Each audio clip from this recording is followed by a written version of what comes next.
Les retallades en les subvencions han deixat moltes entitats socials a la corda fluixa. La crisi obliga a buscar nous recursos i fonts d'ingressos. A Tàrrega, l'associació Alba ha engegat Qualia, una nova línia de serveis que s'ofereix a les escoles per portar el menjador o altres activitats extraescolars. La cuina de l'escola Maria Mercè Marçal de Tàrrega està gestionada per l'associació Alba, que treballa al servei de les persones amb discapacitat.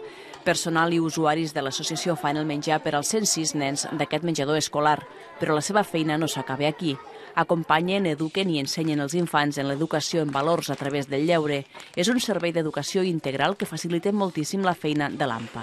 Els lleures, activitats, és el saber estar, els ensenya tota la canalla, és estar amb ells i no és només anar a dinar i passar una estona, sinó també fan activitats de grup, de conviure i és perfecte.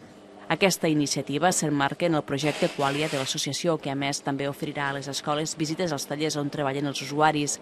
Els alumnes poden participar-hi elaborant el seu propi dolç, ajudant a l'hort ecològic o pintant el seu propi disseny per a una samarreta. Tot plegat amb el valor afegit de generar noves oportunitats per al col·lectiu discapacitat. Sí que hi ha d'altres empreses que ofereixen fer tallers perquè vinguin les seves escoles amb sortides de camp, però el que nosaltres afegim, el valor afegit nostre que tenim de les persones que estan entre nosaltres. És aquest trencar estigmes i trencar prejudicis cap a les persones amb discapacitat. Amb aquest projecte, l'associació Alba s'obre a les escoles i preveu oferir, a més, un servei d'acollida matinal extraescolars o el servei d'escola oberta a l'estiu.